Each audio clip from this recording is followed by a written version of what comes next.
High, স্বাগতম সবাইকে আমার টি-শার্ট ডিজাইন পূর্ণাঙ্গ গাইডলাইন পার্ট 2 তে। আজকে আমি কথা বলবো মূলত টি-শার্ট ডিজাইনের ফন্ট নিয়ে। পুরো ভিডিওটা দয়া করে মন দিয়ে দেখবেন, বড় হলেও দেখবেন, কারণ ফন্ট নিয়ে আপনার যত সমস্যা ছিল টি-শার্ট ডিজাইনের, যদি আপনি আগে থেকে ডিজাইন করে থাকেন, সে সমস্যার সমাধান হবে এবং শুরু করার ক্ষেত্রে আপনার অনেক কিছু ইজি হয়ে যাবে। তো ফন্টের ক্ষেত্রে আমার যে শিটটা আমি দিয়ে দিব, ভিডিওতে বলে দিছি, ওই শিটে দেখবেন 4টা সাইটের নাম দিছি। এই সাইট ছাড়া পৃথিবীতে আরও হাজার হাজার সাইট আছে, আপনি সেখান থেকেও ব্যবহার করতে পারেন। তবে এখানে কমার্শিয়াল ইউজ, পার্সোনাল ইউজ একটা বিষয় থাকে।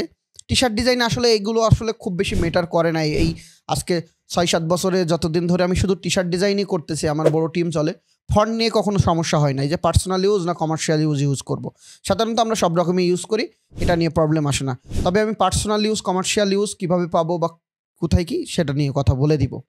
প্রথম দেখেন 4টা ওয়েবসাইটের লিঙ্ক দিছে আমি আমার শিটে। একটা হলো ডে ফন্ট বা দা ফন্ট, এক একজন এক এক নামে ডাকে।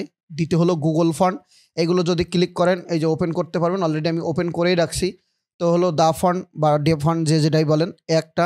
তারপর হলো Google font, this is a very popular website, গুগলের একটা ফন্টের সাইট। এখান থেকে চোখ বন্ধ করে ব্যবহার করতে পারবেন ফ্রিতে। ফন্টের নাম লিখবেন, যদি ফন্ট এখানে পেয়ে যান তাহলে ব্যবহার করতে পারবেন।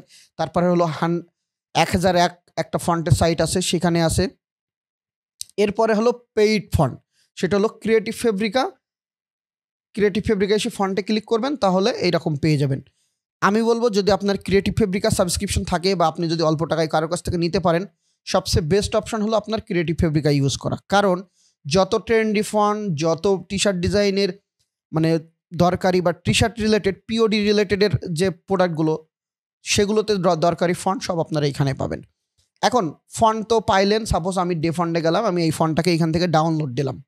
ডাউনলোড দিয়ে ইনস্টলটাও দেখাই দেবো। আমি ডাউনলোড দিলাম, এই যে জিপ ফাইলটাকে আমি আনজিপ করলাম। আনজিপ করার পরে এটাকে কী করব, ওটিএফ থেকে টিটিএফ থাকুক, আপনি ডাবল ক্লিক করে, আমি এটা ম্যাক, আপনাদের উইন্ডোজেও ইনস্টলের অপশন আসবে, ইনস্টল করবেন। ইনস্টল করার পরে যেটা করব, আমরা ইলাস্ট্রেটরে ওটা খুঁজে বের করব কীভাবে পাইছি, যেমন প্রেটি দালিয়া এরকম টাইপের একটা নাম, কিভাবে পাবো সেটা দেখছি পরে। তার আগে বুঝবো ফন্টের ক্লাসিফিকেশন অথবা শ্রেণীবিন্যাস। কারণ ফন্ট শুধু ইউজ করলেই হবে না, শ্রেণীবিন্যাস আছে। যেমন একটা ডিজাইনে আপনার সর্বোচ্চ 3টা ফন্ট ব্যবহার হয়, তবে সাধারণত 2টা ফন্ট এনাফ। একই ফন্ট দিয়ে ডিজাইন করলে ডিজাইনটা বিজি দেখায়, হিজিবিজি লাগে। তবে অনেক ক্ষেত্রে এক ফন্ট দিয়েও ডিজাইন হয়, তবে ম্যাক্সিমাম ক্ষেত্রে আপনার ডিজাইন হবে হলো 2 ফন্ট দিয়ে। 2 ফন্ট দিয়ে ডিজাইন হবে, সেটা হলো কেমন, যেমন আপনার হতে পারে 2টাই হয়তো বা, একটা হলো ফ্যান্সি ফন্ট, একটা হলো স্ক্রিপ্ট ফন্ট বা হ্যান্ড রাইটিং ফন্ট। মেইলি ডিজাইনে যেমন আপনার কি হয়, মেইলি কিছু গুলো ফন্ট আছে এবং সাথে স্ক্রিপ্ট ফন্ট, এই 2টা মিক্স করেই কিন্তু ব্যবহার হয়। যখন আমরা ডিজাইন নিয়ে কথা বলবো তখন আস্তে আস্তে আরও বুঝে যাবেন। আমাদের কিছু ফন্টের কালেকশন আপনাদেরকে এই ভিডিওর সাথে ফ্রি দিব আস্তে আস্তে, সেটা সামনের দিকে, এখনই না, আরও পরে। তো প্রথমত যদি আমি ডে ফন্টে আসি বা দা ফন্টে আসি, এই সাইটটা আপনাদের স্টাডি করতে হবে। আপনার এখান থেকে ফন্ট ডাউনলোড করার দরকার নেই, কিন্তু ফন্ট জানার জন্য স্টাডি।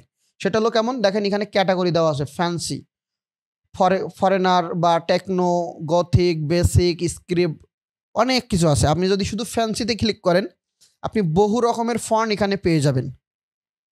অলরেডি অনেকেই এটা জানেন, আর আমার যারা টি-শার্ট ডিজাইনের স্টুডেন্ট তারা তো এগুলো খুব ভালো করেই পারে, কারণ তাদেরকে একদম মাথার ভিতরে গুলে খাওয়ানো হয়। তো ফ্যান্সিতে ক্লিক করলাম, আমি বহু রকমের ফন্ট পাইলাম। দেখেন মাথার ভিতরে আপনার একটা জিনিস চলে আসার কথা, যদি আপনি টি-শার্ট ডিজাইন টুকটাক করেন, এখানে আমার পরিচিত বেশ কিছু ফন্ট কিন্তু আমাদের আছেই। এই যে এটা হলো গ্রোবি স্টাইলে যাই, এইগুলো যাই হলো ওই যে ফায়ার ফাইটার বা ওই টাইপের ডিজাইনের জন্য। এই ফন্টগুলোর ক্যাটাগরি কি, সাধারণত আপনি যে কোনো একটা ফন্ট যদি এখানে সার্চ দিয়ে পেয়ে যান, আপনাকে আগে ওর ক্যাটাগরিটা দেখতে হবে। কারণ আপনার যদি ওই রিলেটেড ফন্ট আরও দরকার হয়, তাহলে ক্যাটাগরি জানতে হবে। যেমন এই ফন্টটা যদি আসি, এটার ক্যাটাগরি হলো এইখানে দেখেন, ফ্যান্সি থেকে রেট্রো। এই ফ্যান্সির ভিতরে রেট্রো বলে আছে, দেখেন এই রেট্রো। আমি যদি রেট্রোতে ক্লিক করি, তাহলে ওই স্টাইল মানে রেট্রো ভিন্টেজ স্টাইলের ফন্টগুলো আমার চলে আসবে। তার মানে এই ফ্যান্সিতে শুধু ক্লিক না করে ফ্যান্সির প্রত্যেকটা ক্যাটাগরি নিয়ে আমাদের পড়াশোনা করার দরকার আছে।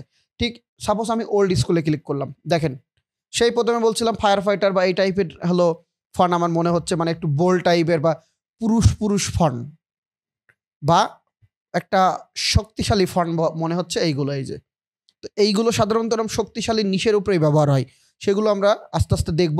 দেখেন এই যে, এরপরে আমি যদি ওয়েস্টার্ন দিই, তাহলে ওয়েস্টার্ন যে ওই যে কাউবয় টাইপের আর কি ওয়েস্টার্ন ফন্টগুলো এখানে আছে, যেগুলো খুব বেশি ব্যবহার হয়। এরকম ধরনের আরও অনেক আছে। আপনার ডিস্ট্রয় যদি দেন, গ্রাঞ্জি টাইপের ফন্ট আপনি পাবেন এখানে। এই যে ডিস্ট্রয় দিলাম, গ্রাঞ্জি টাইপের ফন্ট এখানে পাচ্ছি। ঠিক এইভাবে করে প্রত্যেকটা নিয়ে আপনাকে করতে হবে। যেমন আমি যদি স্ক্রিপ্টে আসি, একটু স্ক্রিপ্টে আসলেই কিন্তু আমি ঘোরানো পেছানো ফন্ট পাচ্ছি। এখানে স্ক্রিপ্ট আছে, স্ক্রিপ্টের ভিতরে আপনার কি আছে, calligraphy, school, hand writing, brush, old school.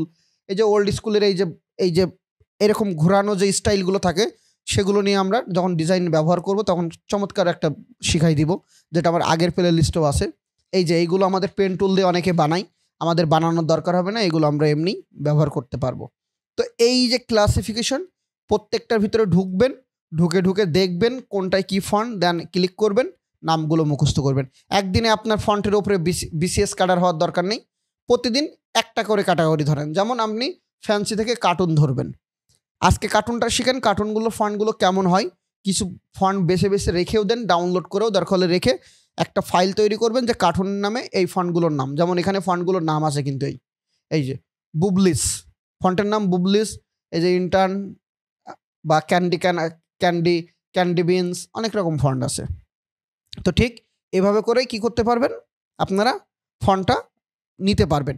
এরকম ধরনের আরও যে সাইটগুলো আছে, যেমন এখানে আমার এই ফন্টটা লাগছে, এটা 12টা স্টাইল আছে, ফন্ট ফ্যামিলি। এখানে আবার ফন্ট ফ্যামিলি পাওয়া যায়, এখানে 12টা আছে। গেট ফন্টে ক্লিক করবেন, এই যে ডাউনলোড অল ক্লিক করবেন, আপনার এটা একটু সময় নিয়ে ডাউনলোড, আমার জিপ ফাইল ডাউনলোড হয়ে গেছে, ব্যাস। আর সাইটগুলো ওই সেম জিনিসটা। এখন আমরা আজকের এই ক্লাসে একটু সাইজটা নিয়ে কথা বলছিলাম, 4500x5400, ওটা নিয়ে একটু নেওয়া শিখবো, দেন ফন্টটা ইউজ।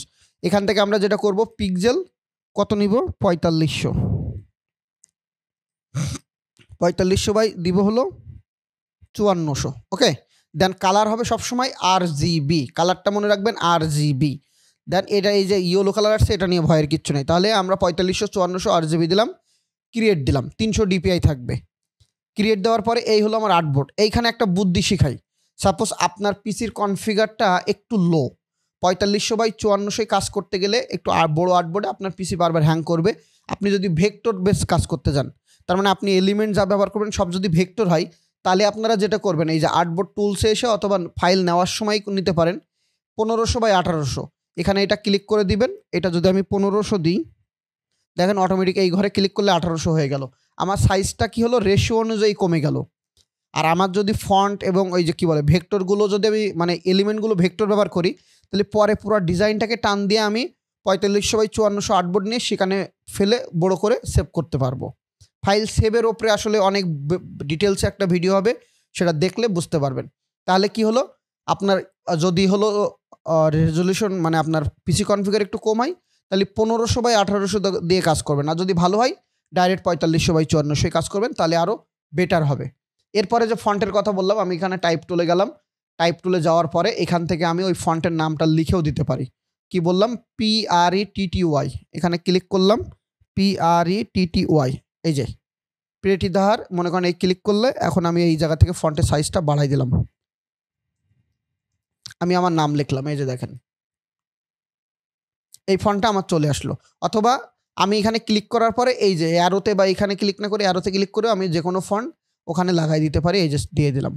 এখন সাপোজ আপনার এই জিনিসটা, এই যে এখানে ক্লিক করলে টাইপ টুলে আসে, এটাকে বলে ক্যারেক্টার প্যালেট আনার জন্য কন্ট্রোল টি দিবেন, ক্যারেক্টার প্যালেট চলে আসবে। এই যে এখান থেকে এগুলো সব শোনা করতে পারে, হাইট এরকম আমরা এখানে শো অপশন দিব, তাহলে আমার ওখানে আরও অপশন চলে আসবে।